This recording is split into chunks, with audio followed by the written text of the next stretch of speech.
nationale de France. Dans le cadre du cycle « La philosophie du quotidien » consacré cette année à la croyance, Roger Pouivet s'intéresse à l'éthique des croyances religieuses. Bonjour et bienvenue à cette 4e saison du cycle Philosophie du quotidien consacré cette année à la croyance. Croyance que le grand philosophe écossais David Hume, philosophe des Lumières, appelait le plus grand mystère de la philosophie, ou l'un des plus grands mystères de la philosophie. Alors cette année, exceptionnellement, sans doute parce que c'est une année bissextile, le cycle comptera non pas 6, mais 7 conférences. Voilà. Alors, vous l'avez compris, ce sont essentiellement des conférences de philosophie, mais cette année, on aura 2 excursions, l'une en psychologie et l'autre en sociologie. Alors c'est le professeur Roger Pouivet, que je remercie d'avoir accepté notre invitation, qui va ouvrir cette enquête philosophique portant sur ce mystère de la croyance. Alors vous êtes professeur émérite de philosophie à l'université de Lorraine, à Nancy. Vous êtes par ailleurs membre honoraire de l'Institut universitaire de France. Alors vos 2 champs de recherche, disons, sont l'esthétique et l'épistémologie des croyances religieuses. Alors on reviendra sans doute sur cette expression qu'on peut pour l'instant retenir comme philosophie de la religion. Alors est-ce qu'il y a un lien entre ces deux champs de recherche? Oui, il y a un lien. Normalement, oui. D'accord. Vous devriez le voir, même. Voilà, donc j'anticipe un petit peu. Alors j'ai retenu 2 ouvrages qui pointent justement vers un lien entre ces deux champs de recherche. Le premier qui a été publié, que vous avez publié aux presses universitaires de Rennes en 2017 et qui s'intitule « L'art et le désir de Dieu, une enquête philosophique ». Le second, qui lui date de 2022 aux éditions du Cerf, qui s'intitule « Du mode d'existence de Notre-Dame, philosophie de l'art, religion et restauration ». C'est donc un ouvrage qui est consacré à Notre-Dame, à sa restauration. Il ne s'agit pas d'une pierre supplémentaire au chantier des polémiques autour de la restauration de Notre-Dame, mais d'un authentique ouvrage de philosophie dans lequel, d'une part, vous montrez quels sont les présupposés philosophiques des différents camps qui s'affrontent, et d'autre part, plus fondamentalement, vous vous interrogez sur l'identité de Notre-Dame, de la cathédrale, sur son ontologie, comme on dit parfois en philosophie, parce qu'elle est à la fois une œuvre d'art, mais elle est aussi ce que vous appelez un objet théologique. L'autre chemin que vous avez suivi et qui est peut-être beaucoup moins fréquenté, c'est la philosophie polonaise. Vous avez ainsi publié, et sans doute peu connu du public français, vous avez publié avec Manuel Rebouski en 2006 chez Vrin, La philosophie en Pologne, 1918-1939. Alors, est-ce qu'il y a une spécificité nationale de la philosophie polonaise? Oui. Oui. Et vous ne voulez pas en dire plus long tout de suite? Ça serait très très long. D'accord, on y reviendra. Il y a une école philosophique. Il y a une école philosophique plutôt orientée vers la logique, je crois. Oui, dans une grande mesure, oui. D'accord. Enfin, un dernier chemin peut-être plus personnel, plus subjectif, vous avez publié une philosophie du rock. Oui. Est-ce que vous êtes un amateur du genre? Oui. Oui. C'est sans doute une affaire de génération. Mais, oui. Mais le livre est un livre d'ontologie. Oui. C'est également un livre de philosophie, mais ce n'est pas un objet philosophique courant. Non. Le rock et le jazz encore moins, d'ailleurs. On n'a pas grand-chose sur le sujet, malheureusement. Enfin, votre dernier livre qui n'est pas encore arrivé à la Bibliothèque nationale, que je n'ai pas eu encore en main, qui a été publié, qui a été édité le 4 janvier de ce mois-ci. Je le montre. Voilà, tout chaud sorti de chez l'imprimeur, qui s'intitule « La cohabitation des religions. Pourquoi est-elle si difficile ?» donc aux presses universitaires de Rennes. Peut-être qu'on aura l'occasion d'évoquer cet ouvrage à l'issue de la conférence. Donc je vais vous passer immédiatement la parole, et pour cette conférence qui s'intitule « L'éthique des croyances religieuses ». Oui. Merci de l'invitation et merci d'être venu m'écouter. Je vais parler essentiellement des croyances religieuses chrétiennes. Et quand on veut savoir ce qu'un chrétien croit, eh bien, ce n'est pas très difficile. Il suffit de lire le credo ou d'aller à la messe, où tous les dimanches on peut l'entendre. Je crois en Dieu, le Père Tout-Puissant, Créateur du ciel et de la terre, et en Jésus-Christ, son Fils unique, notre Seigneur, etc. Voilà donc ce qu'un chrétien croit. Il croit ce qui est dit quand il récite, qu'il dit le credo. Alors maintenant, supposons une personne qui n'est pas supposée croire n'importe quoi. Et on va choisir comme personne un professeur de philosophie dont le premier poste universitaire, il y a bien des années, était intitulé « Logique et épistémologie ». Comme ça a été suggéré, j'ai eu au moins autrefois un grand intérêt pour la logique et donc en particulier pour la philosophie polonaise. Donc voilà, il croit du sérieux et du rationnel. Or, supposons que ce professeur soit chrétien, ce qui revient à croire que Dieu a un fils qui est né d'une vierge, Jésus, qui est mort, qui est descendu aux enfers, qui est ressuscité et qui se trouve maintenant au ciel, d'où il viendra juger les vivants et les morts. Ça consiste à croire aussi que les morts vont ressusciter et que peut-être ils auront la vie éternelle. Le problème, c'est comment on peut croire pareille chose. Est-ce que ce n'est pas simplement incompatible avec la pensée rationnelle dont un professeur est supposé être le héros? Or, croire à juste titre, ça supposerait d'avoir de bonnes raisons, c'est-à-dire d'avoir ce que les épistémologues, ceux qui s'intéressent à la connaissance et à la constitution de la connaissance, ce que les épistémologues appellent une justification rationnelle.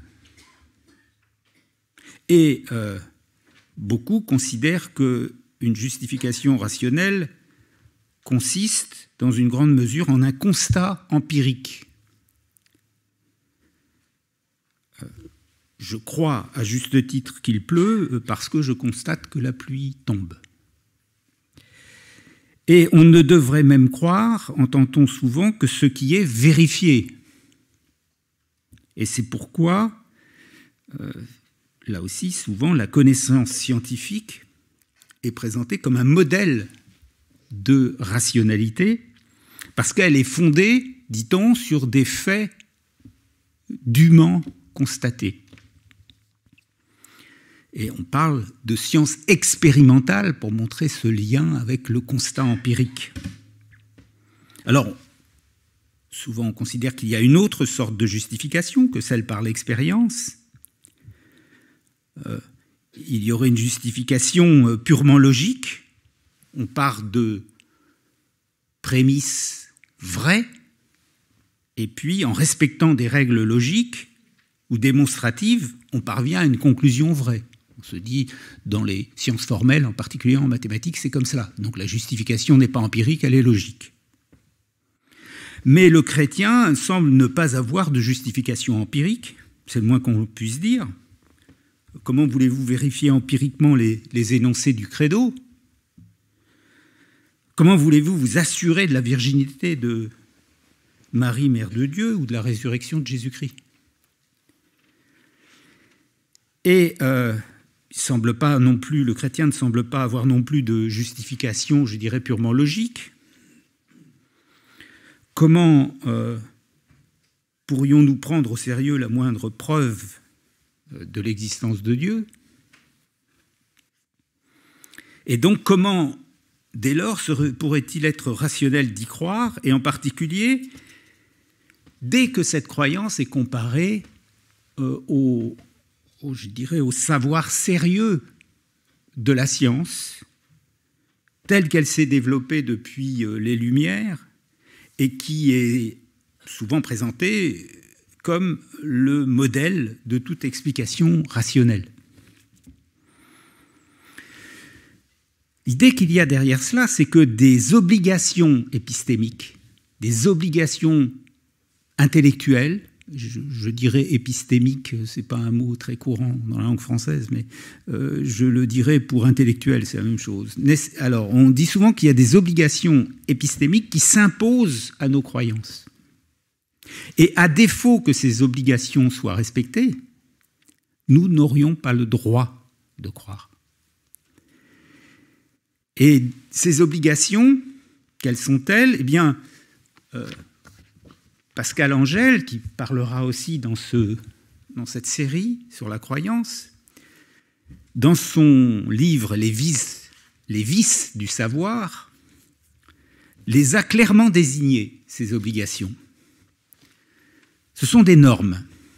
La norme de vérité, qui dit que nous n'avons le droit de croire que ce qui est vrai. Et puis, la norme d'évidence, qui dit qu'on ne doit croire que ce que l'on est susceptible de savoir, c'est-à-dire ce pourquoi on peut avoir une justification rationnelle sous la forme d'une évidence. Et selon Pascal Angèle, je le cite, l'évidentialisme est la doctrine classique. Donc cette idée que nous ne devons croire que si nous avons une évidence suffisante pour le croire, eh bien l'évidentialisme est la doctrine classique des Lumières et du rationalisme. Et apparemment, donc les croyances religieuses chrétiennes iraient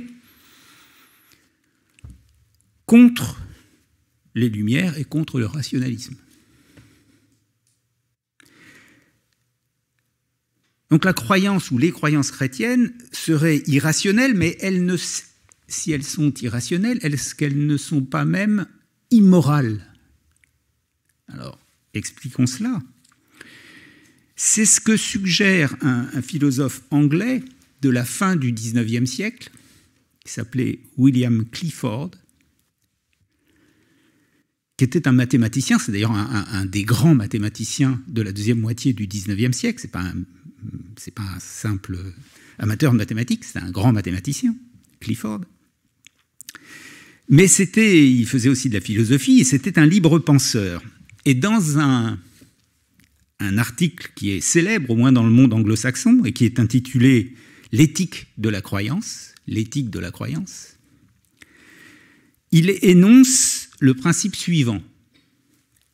Il est mauvais, partout, toujours, et pour tout le monde, de croire quoi que ce soit sur la base de raisons insuffisantes.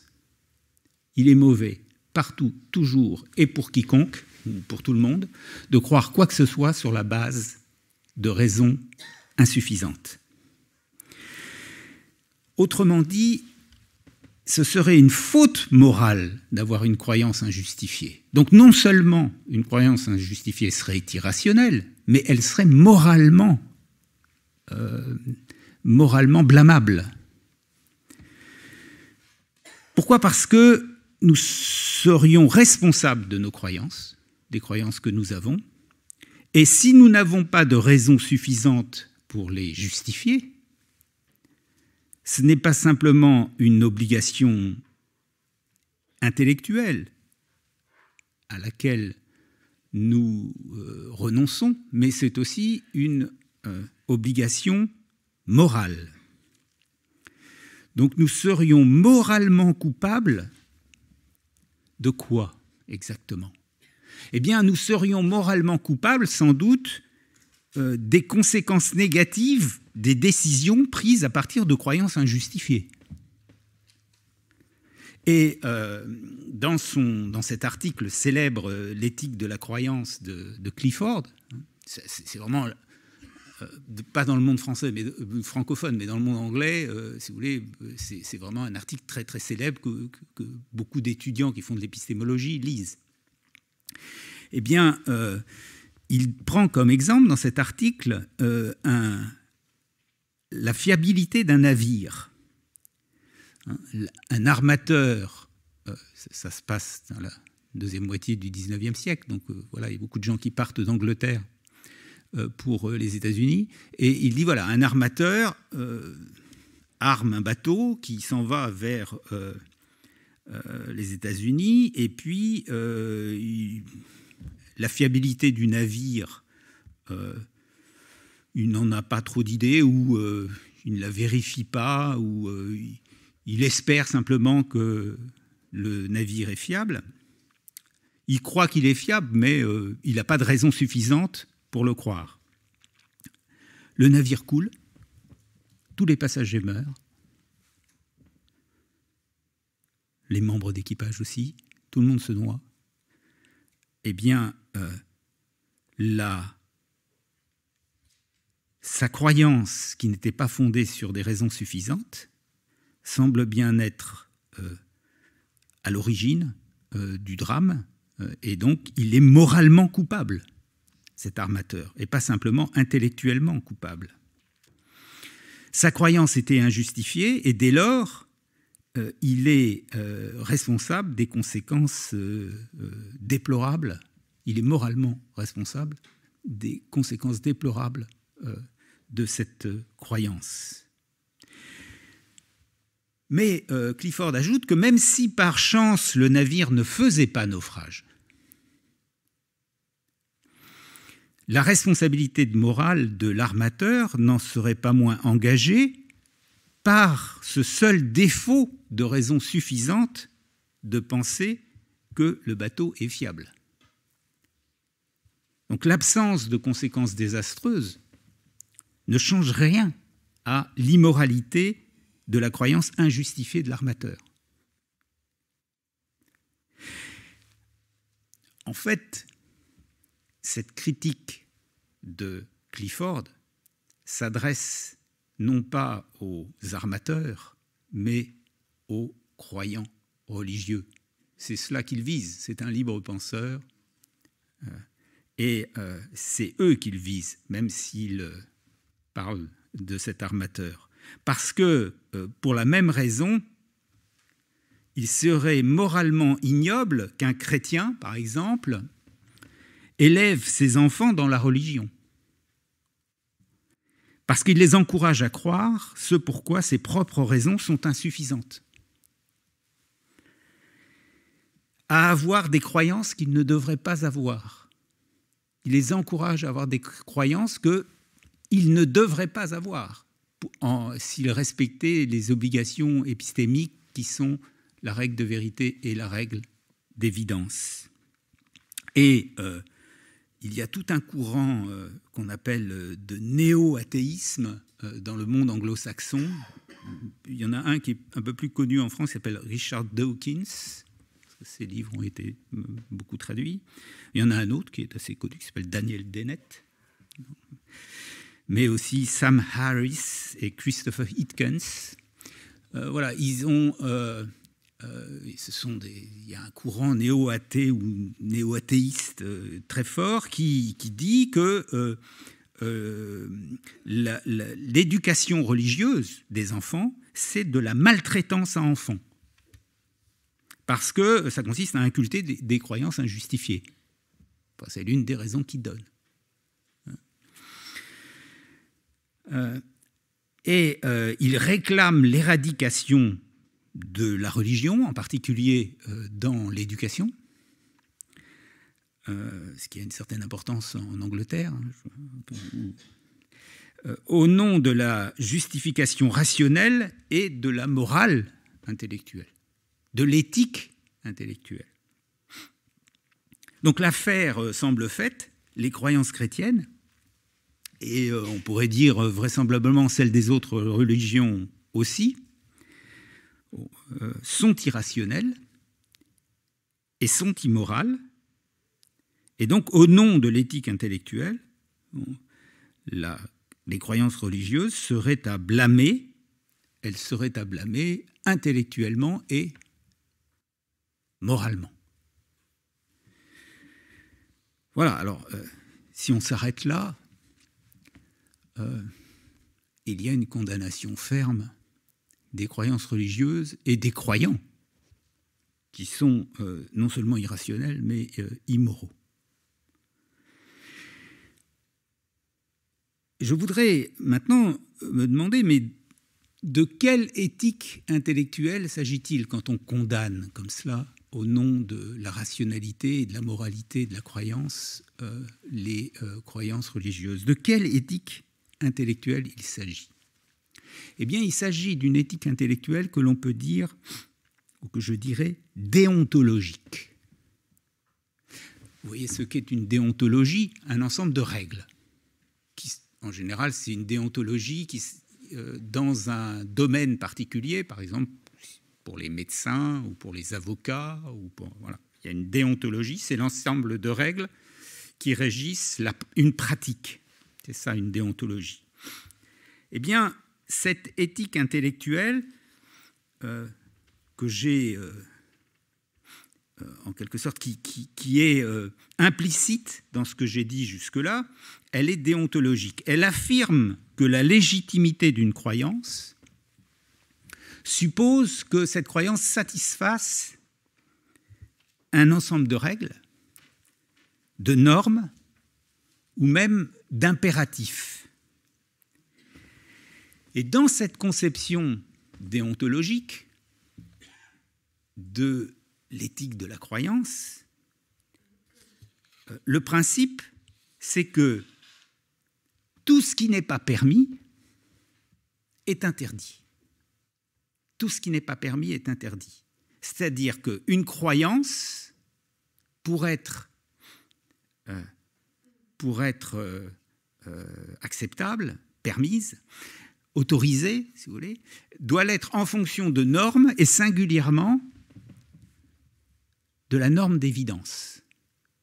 Donc, on ne croit que si on a des raisons suffisantes. Sinon,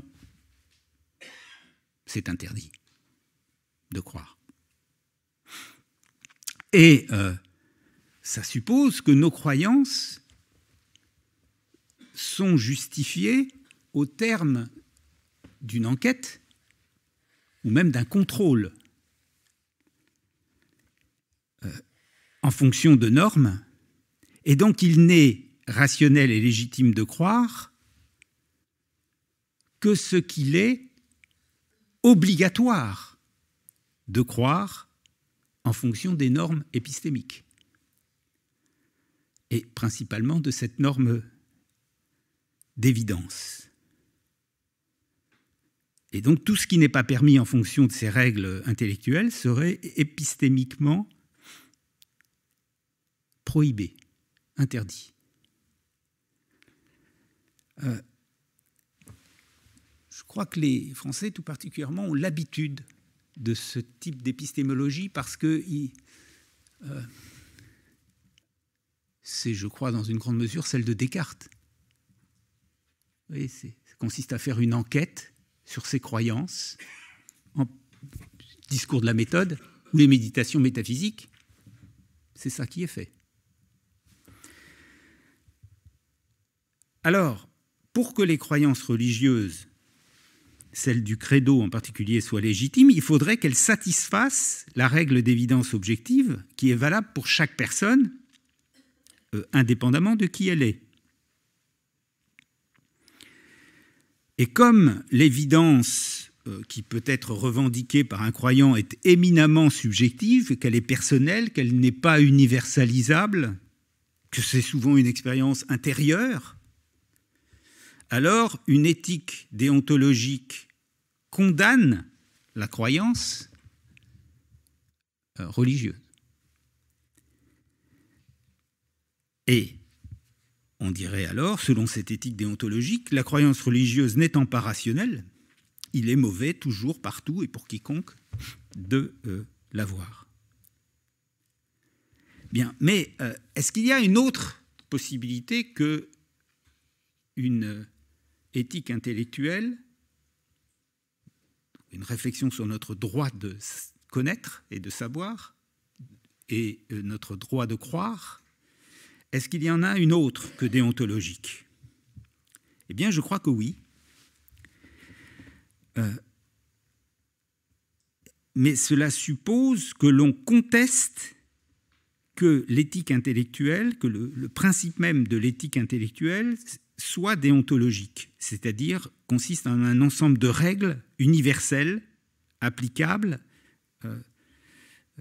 à toutes les croyances. Et au lieu de présupposer, comme le fait l'éthique déontologique, au lieu de présupposer que tout ce qui n'est pas permis est interdit, on va plutôt dire que tout ce qui n'est pas interdit est permis. Tout ce qui n'est pas interdit est permis. Ça veut dire que ce qu'il est rationnel de croire, c'est tout ce qu'il n'est pas interdit de croire, et non pas ce que l'on est obligé de croire. Alors, dans cette éthique non déontologique, pour la caractériser, on peut le faire en 4 points. Premier point, au lieu que la charge de la légitimation d'une croyance soit chez celui qui l'a, elle est maintenant chez celui qui la conteste. Ça, c'est très important. C'est-à-dire il faut que celui qui dit « mais t'as pas le droit de croire cela » présente une raison insurmontable de ne pas croire. Ce n'est pas celui qui croit qui doit donner des raisons suffisantes, c'est celui qui ne croit pas qui doit montrer le tort qu'il y aurait à croire. Deuxièmement, dans ce cas-là, ce qui caractérise la rationalité, c'est simplement le fait d'avoir des croyances et non pas d'exercer sur ces croyances un contrôle épistémologique, un contrôle tatillon, un contrôle en termes de règles, de principes qu'il faudrait suivre et satisfaire. Et dans ce type d'éthique non déontologique, on va considérer qu'un être humain, c'est quelqu'un qui a des croyances. Et que c'est sans doute cela qui fait sa... Et des croyances qui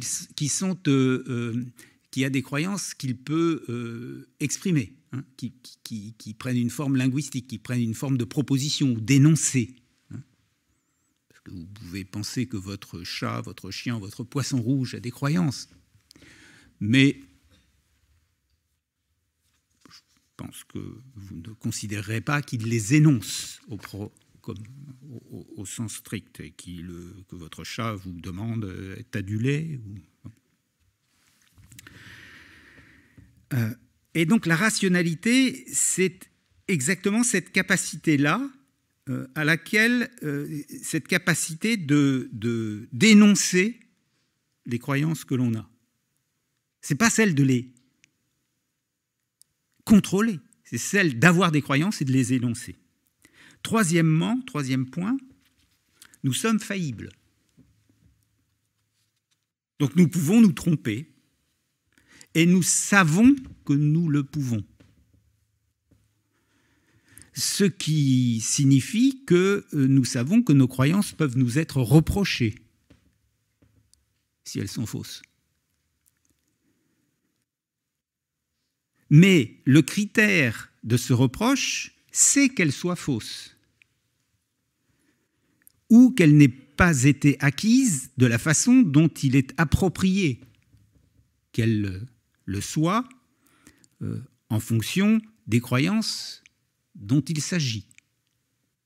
Par exemple, en devinant ou en simplement, par exemple, en faisant un simple pari. Quatrièmement, tant que les croyances n'ont pas été réfutées, rien ne nous oblige à y renoncer. Et nous sommes ainsi en droit de les avoir du seul fait que nous les ayons, nous qui sommes des êtres rationnels, c'est-à-dire des êtres qui ont des croyances, qui sont capables de dire quelles elles sont. Donc je résume, nos croyances légitimes, dans ce cas, dans cette seconde sorte d'éthique, nos croyances légitimes ne résultent pas d'une procédure de contrôle, comme tant de philosophes, au moins depuis Descartes,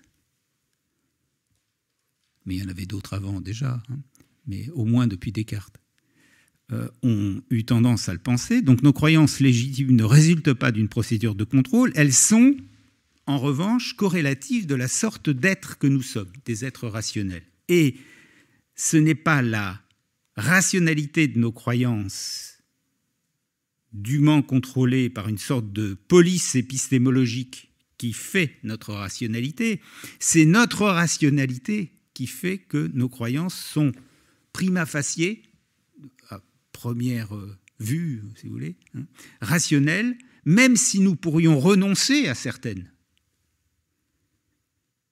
Mais renoncer à ces croyances, c'est en former d'autres. Et c'est toujours sur la base de notre rationalité constitutive.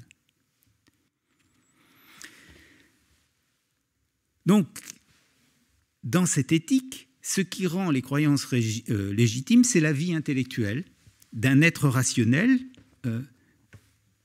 et que c'est ce qui fait la rationalité des croyances, c'est que sa vie intellectuelle soit fiable et qu'elle soit bonne. La fiabilité de la vie intellectuelle d'une personne, c'est simplement le fonctionnement correct de ses facultés sensibles et cognitives. La fiabilité de mes croyances perceptives, c'est simplement alors, par exemple, la fiabilité de mes croyances perceptives, sans lunettes, c'est pas terrible. Je ne suis pas fiable, ou très peu. Mais avec les lunettes, ça va bien. Suffisamment, disons. Maintenant, donc c'est simplement voilà, le fonctionnement normal de l'esprit qui peut être effectivement entravé. Maintenant, qu'est-ce que c'est qu'une vie intellectuelle qui est non seulement fiable, mais qui est bonne? Eh bien, là, je suis Aristote et Thomas d'Aquin. Vous savez que pour Aristote et Thomas d'Aquin, une vie morale bonne, ça suppose l'exercice de ce qu'ils appellent les vertus. Pour ce qui est de la vie morale. Donc des vertus comme la justice, le courage, l'honnêteté, la tempérance et d'autres encore. Eh bien, de la même façon, une vie intellectuelle bonne suppose l'exercice de vertus, dont je pense d'ailleurs, même si Aristote et Thomas d'Aquin, eux, ne diraient pas ça comme ça, qu'elles sont en grande partie les mêmes que celles qui concernent la moralité, c'est-à-dire le courage, l'honnêteté, la tempérance et d'autres vertus encore. C'est-à-dire, ça suppose une vie intellectuelle qui est dirigée vers ce qu'on peut appeler des biens épistémiques, des biens intellectuels, qui sont la connaissance et, bien sûr, la vérité. Donc ça veut dire que la vie bonne intellectuelle, c'est un aspect d'une bonne vie morale. Et que les deux sont inséparables. Donc les vertus sont des... Qu'est-ce que c'est qu'une vertu? C'est une disposition à agir, mais aussi à penser comme il convient et ce qu'il convient. Ces vertus, grâce auxquelles nous avons une vie intellectuelle qui est bonne, une vie morale sans doute, mais une vie intellectuelle qui est bonne, et les deux étant forcément liés, eh bien, ces vertus réalisent au mieux, elles parfont, elles rendent plus parfaite notre nature rationnelle. Ce que nous sommes comme êtres humains, c'est-à-dire des êtres rationnels. Des animaux rationnels, dirait Aristote. C'est ce que je vous dis là, et on ne peut plus aristotélicien, je crois. Donc, ça veut dire quoi? Ça veut dire que l'éthique déontologique fait fausse route. La rationalité, elle n'est pas fonction de règles encadrant notre droit de croire, comme on le suppose dans une éthique déontologique. C'est-à-dire comme chez Descartes, chez Locke, chez Kant, chez Russell, et une tradition moderne en philosophie qui va dans ce sens-là. Eh bien, je pense qu'elle est discutable. Si on dit que l'éthique, si on dit que la rationalité, c'est l'exercice des vertus dans la vie d'un être rationnel, et que la rationalité, c'est la forme de vie des êtres que nous sommes, et dès lors, un croyant religieux n'est pas moins rationnel du fait qu'il croit ce qu'il croit. Donc, dans une éthique intellectuelle déontologique, d'une certaine façon, c'est à peine s'il est possible de parler de vie intellectuelle. Parce que dans l'éthique déontologique, ce qui est examiné, ce n'est pas le croyant, ce n'est pas la vie intellectuelle du croyant, ce sont les croyances prises de façon, je dirais, individuelle ou atomique, indépendamment les unes des autres, pour les soumettre au contrôle.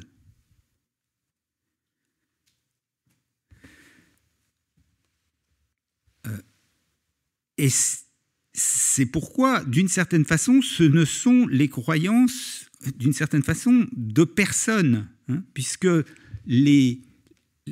l'examen des croyances, vous voyez, c'est ce que dit, vous voyez ça dans la formule de Clifford, il est mauvais, partout, toujours, et pour quiconque, ou pour tout le monde. Il ne faut pas faire exception des personnes. On ne considère pas les personnes, on considère que la croyance.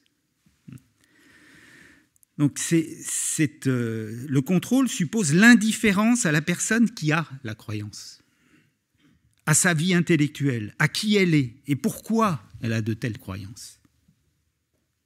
En revanche, une éthique intellectuelle que je vais dire maintenant une éthique intellectuelle des vertus, vous voyez bien que ce qui va s'opposer à l'éthique déontologique, c'est une éthique où les vertus vont avoir une grande importance.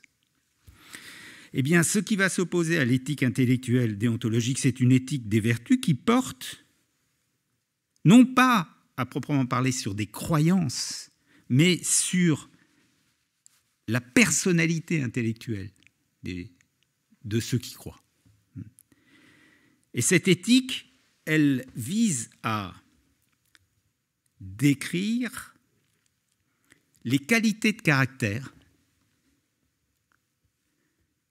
Ça, les vertus sont des qualités de caractère. Les qualités de caractère grâce auxquelles une personne est intellectuellement bonne. Et c'est cette personne-ci ou cette personne-là, avec un âge et une fonction, pas une abstraction, telle ou telle personne. Une personne située dans un cadre intellectuel précis, historique, appartenant à une communauté de pensée et de vie, c'est cette personne-là qui peut être bonne ou mauvaise intellectuellement. Donc dans une éthique intellectuelle des vertus, ou arétique, arrêté c'est le terme grec pour dire vertu, donc on pourrait parler d'une éthique déontologique d'une part et d'une éthique arétique d'autre part. Dans une éthique intellectuelle des vertus, les questions qui sont posées, c'est quelle est la vie intellectuelle bonne? Et quelles sont les vertus dont l'exercice réalise au mieux notre nature rationnelle? Donc ce n'est plus, comme dans l'autre éthique déontologique, qu'est-ce qu'une croyance légitime et quelles sont les normes qui s'imposent à toute croyance? Ce ne sont pas les bonnes questions. Dans une éthique intellectuelle des vertus, il n'y a finalement pas de croyance que l'on puisse louer et d'autres blâmer, parce que la louange et le blâme concernent des personnes plutôt que ce qu'elles croient. Et les personnes ne sont pas jugées moralement ou épistémologiquement au coup par coup, croyance par croyance, mais sur des séquences ou même sur l'étendue d'une vie humaine. Et une étendue d'une vie humaine dans les circonstances qui sont les leurs. Donc la question, c'est maintenant de savoir si un chrétien, comme tel, mène une vie intellectuelle vicieuse et donc blâmable.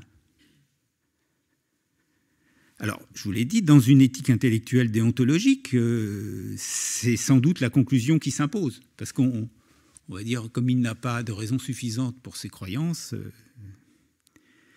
il faut condamner le croyant, la personne qui croit.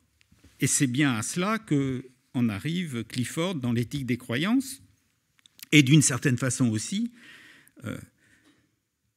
à quoi dans son livre « Les vices du savoir », il a un chapitre sur les croyances religieuses, ce à quoi en arrive Pascal Angel. Alors, il y a des philosophes, depuis toujours, mais aussi parmi les philosophes contemporains, qui sont déontologistes, mais qui ont relevé le défi de montrer que les croyances chrétiennes sont justifiées. C'est-à-dire qu'ils ont essayé de montrer que les arguments que j'ai donnés au début, de non-vérifiabilité, d'impossibilité de démonstration logique de la preuve de l'existence de Dieu, ce genre de choses, peuvent être mises en question. Il n'y en a pas beaucoup en France. Ce n'est pas une activité très francophone, en quelque sorte. En revanche, il y en a un en Angleterre qui est très célèbre, qui est toujours vivant, même s'il est très âgé, qui s'appelle Richard Swinburne, ou un Américain qui s'appelle William Craig, qui ont renouvelé ou régénéré, comme on dit beaucoup en ce moment, ou réarmé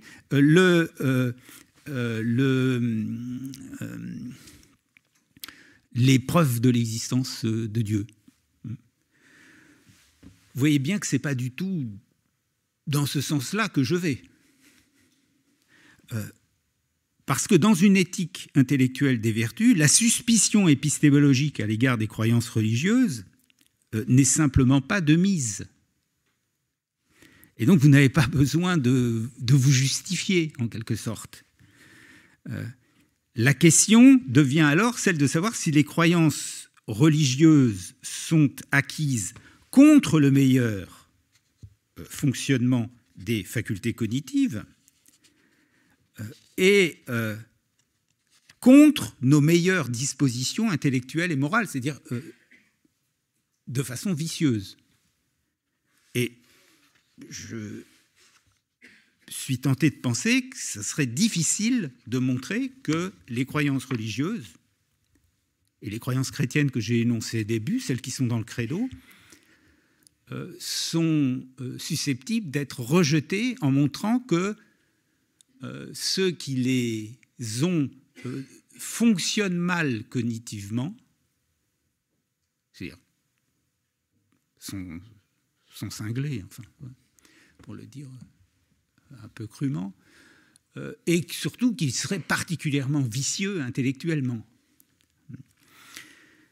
Pourquoi? Parce que je crois qu'on peut montrer que les croyances religieuses sont des croyances, et ces croyances-là, les croyances que j'ai énoncées, sont des croyances que j'appellerais sérieuses.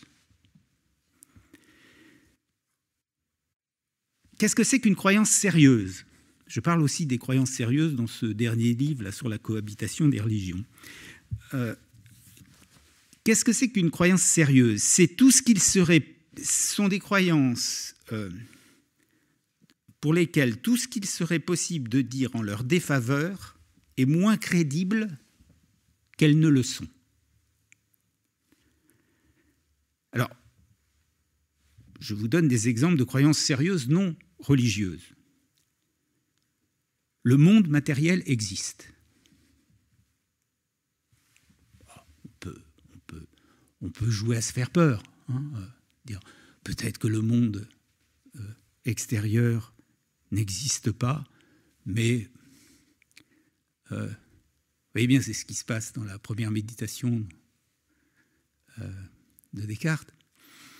Mais c'est un jeu, on fait semblant. Personne n'y croit. Il y a d'autres personnes que moi, et tout comme moi, elles pensent, sont sensibles, peuvent décider de faire ceci ou cela. Donc l'existence d'autres personnes.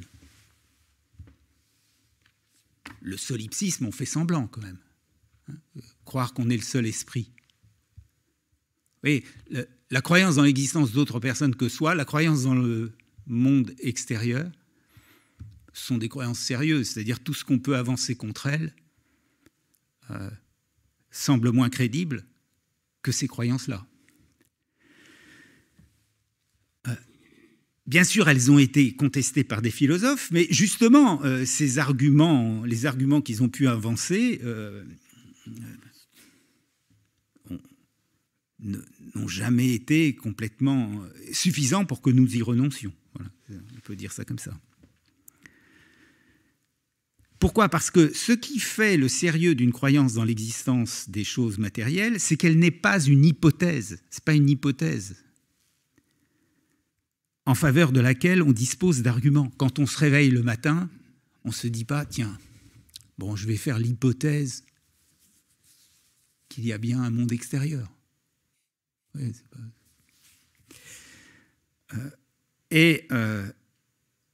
donc la vérité d'une croyance religieuse est plus certaine que tout argument qu'il serait possible d'avancer pour ou contre elle. Et même pour elle. Si on vous donne des arguments pour elle, ça ne change rien. Vous l'avez.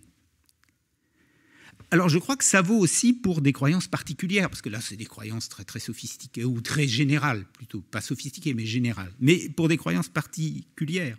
Par exemple, celle d'une épouse ou d'un mari en la fidélité d'un mari ou d'une épouse.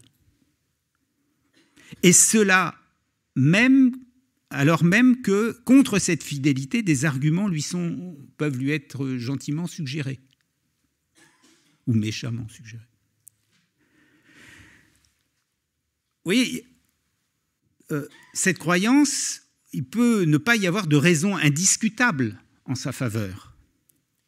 Il peut ne pas du tout y avoir d'évidence en sa faveur.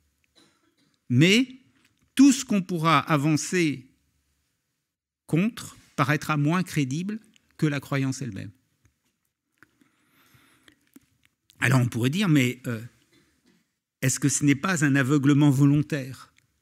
Est-ce que ce n'est pas alors, ces croyances sérieuses, ce n'est pas ce que les aveuglements volontaires, c'était le terme qu'on utilisait en France au XVIIe siècle pour dire ce qu'on dit maintenant quand on dit en anglais « wishful thinking ». Mais je trouve qu'aveuglement volontaire, c'est plus beau. Est-ce que ce n'est pas un aveuglement volontaire vous voyez, déjà aussi dans une éthique déontologique, vous imaginez, si réellement on prenait ça très très au sérieux, il faudrait passer son temps à exercer un contrôle pour avoir des raisons suffisantes de penser que le mari, que sa femme est fidèle et la femme que son mari est fidèle. c'est la vie infernale, enfin. Donc, d'accord, mais est-ce que ce n'est pas vouloir croire au mépris de bonnes raisons, apparemment au moins, de rejeter, hein? C'est-à-dire, est-ce que réellement ces croyances sérieuses, ce ne sont pas des croyances coupables, malgré tout? Eh bien, encore 10 minutes, oui. Eh bien, pour montrer que ces croyances sont, je crois, rationnellement solides. Et vous avez bien compris que pour moi, les croyances religieuses sont des croyances de ce type, celles du credo. Pour montrer que ce n'est pas du wishful thinking, ce n'est pas de l'aveuglement volontaire.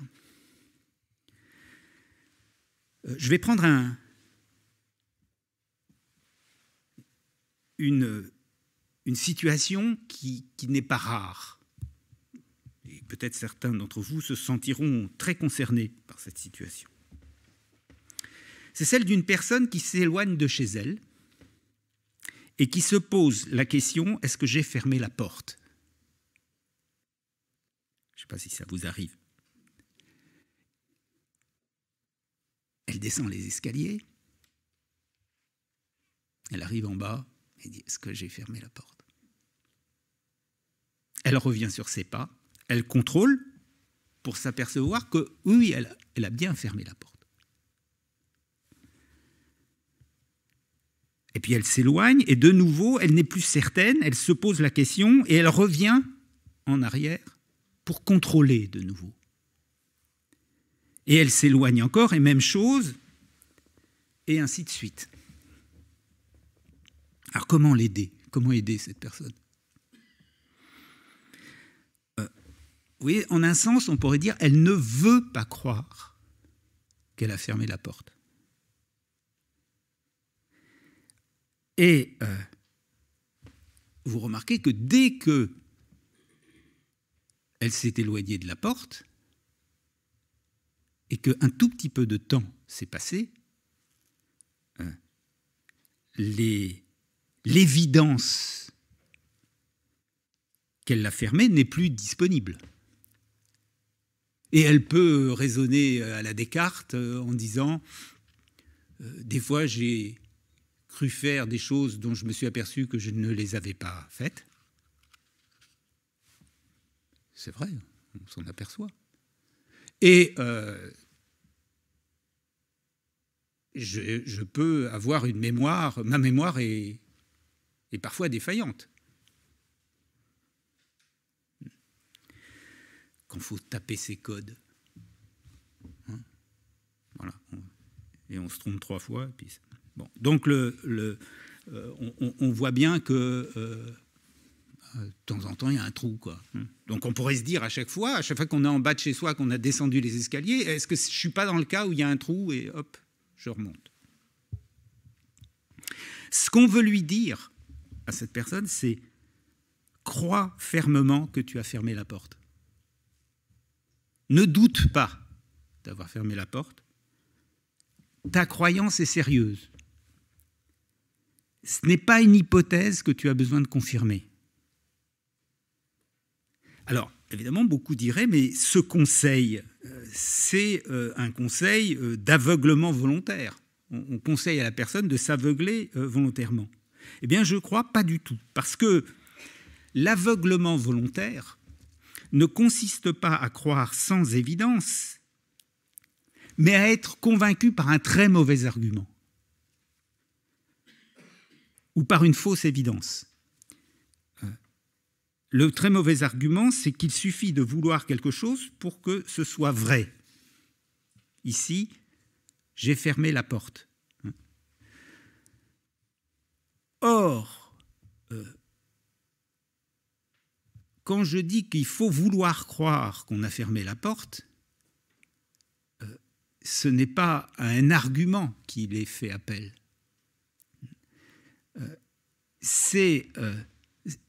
Ce à quoi il est fait appel, c'est que cette croyance a été acquise de la façon dont on acquiert cette sorte de croyance, la croyance d'avoir fermé la porte, Et que ce qui serait vicieux, ça serait... ce qui est vicieux, ce n'est pas de croire avoir fermé la porte. Ce qui est vicieux, c'est d'exiger constamment une évidence ou un argument pour justifier sa croyance.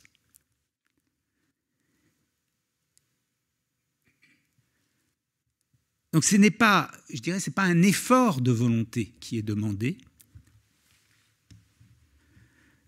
c'est plutôt une confiance en soi-même qui est requise.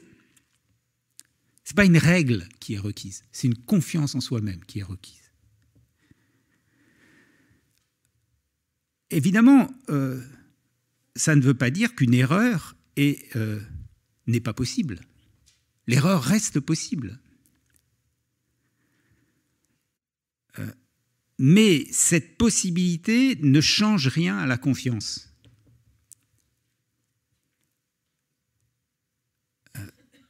Parce que justement, une croyance sérieuse qui manifeste notre rationalité n'est pas une croyance que l'on a au terme d'un contrôle. Ce n'est pas parce qu'on a contrôlé qu'on a cette croyance. Et la fermeté de cette croyance sérieuse, qui fait que finalement, tout ce qui pourrait être avancé contre semble moins, ou est moins, pas semble, est moins crédible que cette croyance elle-même, eh bien, la fermeté de cette croyance tient à la volonté de croire, mais cette volonté de croire prise dans une vie intellectuelle qui est vertueuse. Donc, une éthique des vertus examine donc la vie intellectuelle des croyants en fonction des modalités d'acquisition des croyances, selon les personnes et les circonstances. Et pourquoi réputerait-elle blâmable les croyances chrétiennes? Avoir les croyances du credo, c'est-à-dire les croyances du credo, ce sont les croyances de la foi. C'est ça qu'on appelle avoir la foi, c'est croire cela. Eh bien, avoir les croyances du credo, ce n'est en rien vicieux. Alors, les croyances chrétiennes ne reposent pas sur des évidences. Et si ce que je dis est correct, elles ne requièrent pas de raison. Et toute la question, c'est de savoir s'il est vicieux ou non d'avoir ces croyances. Et la réponse, je crois, est non. Si on se place dans une éthique des vertus.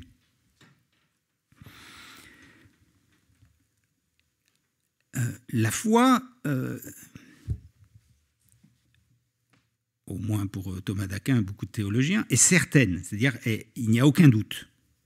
Et il ne s'agit pas d'énoncer probablement vrai ou vrai apparemment, ou qu'on suppose vrai, ou ce n'est pas une hypothèse que l'on fait, etc. Alors même que l'évidence fait défaut.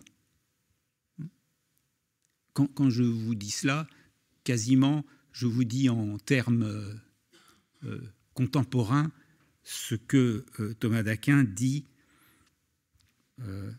dans le langage scolastique.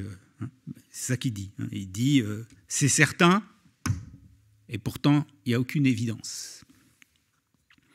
Donc ce qui revient ainsi à croire Dieu,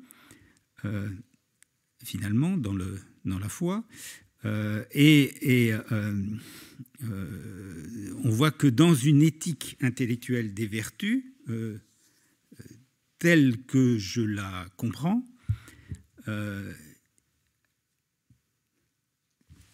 il n'y a pas de déficit éthique des croyances religieuses, et donc les croyances religieuses ne sont pas condamnées du point de vue de de l'éthique.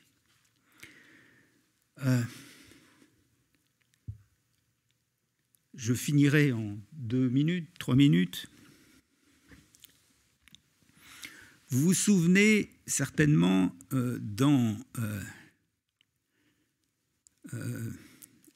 l'évangile de Saint Jean, en 20, 19, 31, c'est l'épisode après la résurrection. Jésus rend visite, si je puis dire, aux apôtres. Il l'a déjà fait, mais Thomas, pas Thomas d'Aquin, Thomas l'apôtre, n'était pas là. Et Thomas dit aux autres apôtres, « Moi, je n'y croirai que quand je mettrai mes doigts dans ses plaies, dans son côté, dans ses mains et dans son côté. » Bon. Et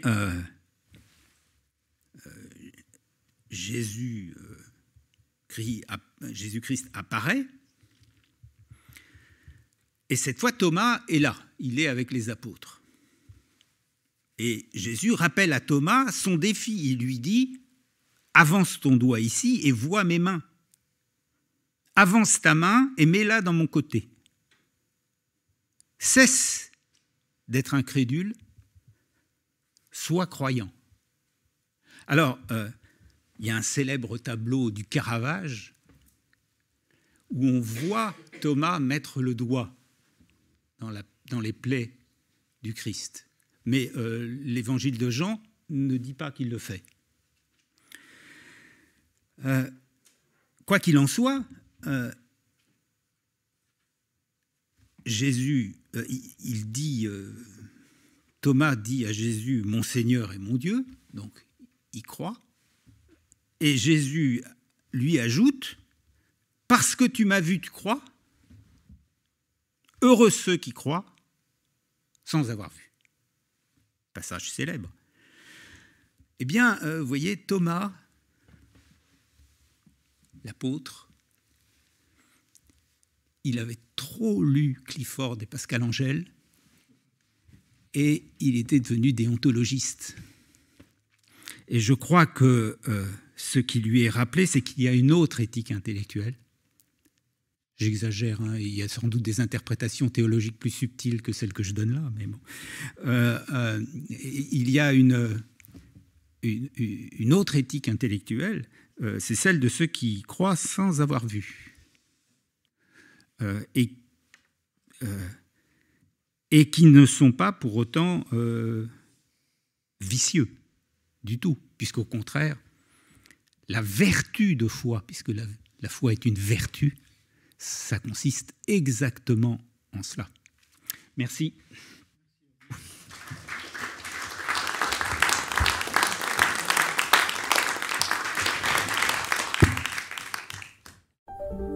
Vous venez d'écouter un podcast de la Bibliothèque nationale de France.